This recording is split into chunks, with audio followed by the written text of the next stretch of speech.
everyone, and welcome back to my channel. I hope you all had a very happy Thanksgiving. I know it looked quite different for many of us this year, so hopefully one way or another you were able to celebrate, if it was in person, over Zoom or FaceTime, whatever it may be.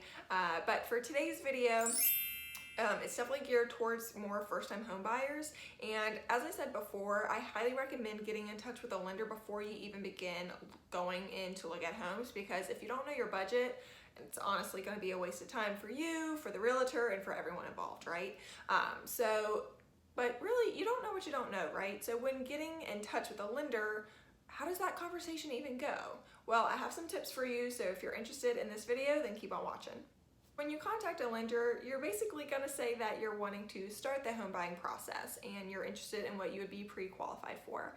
And they'll ask you some information about you and your personal finances, but this is also a great time for you to ask them questions as well. Think of it as kind of like a mini interview, because you have a choice of who you want to work with when you buy a home.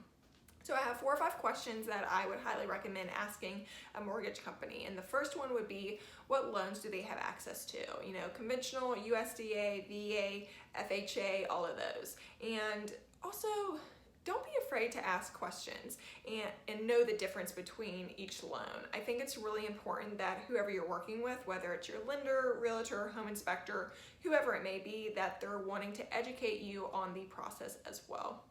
Another thing to ask is what their current rates are. Rates are still looking really good right now, but still great to ask that question.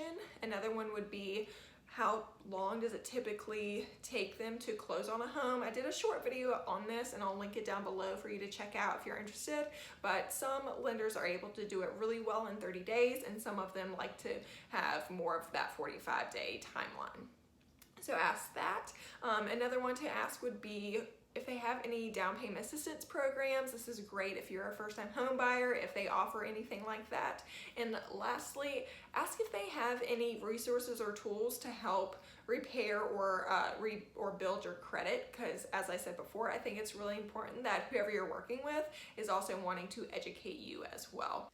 These are great questions to get answers to from more so the mortgage company as a whole and what they have to offer, but what about the actual lender that you are talking with and communicating with? There are some things that I think you should keep in mind as well, and the first one would be their responsiveness. Are they very quick to reply to you, or does it take them a couple days to get back to you?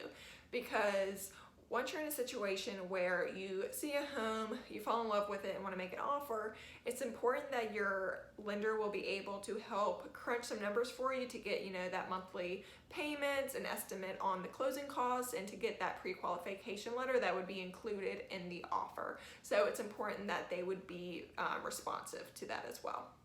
So another one would be, do you vibe with them? And this might seem kind of strange to really think about, but you're going to be sharing a lot of personal information with the lender, and it's really important that you feel comfortable and confident with whoever you're working with.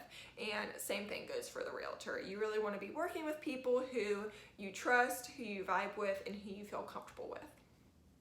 Speaking of, if you are working with a realtor, see who they would recommend for lenders. They're going to be recommending people who they have had great experience with clients as well. So that's always a good thing. And then also ask family and friends who they used when purchasing their homes, because I think looking up different lenders and options on the internet is great and you can really see what's out there. But I think there's real value with someone that's recommended, because you know someone who's had a great experience with that, and I think that holds a lot of value. So that is it for today's video. I hope you enjoyed it. Hopefully it's not too long of a video. I have one more video for the year of 2020. I'm kind of going to be wrapping up my thoughts and opinions and stories of 2020 as a whole, so I'm really excited to film that video.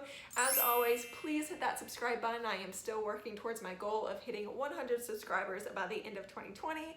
Follow me on my other socials, and as always, I will see you guys in the next one. Bye.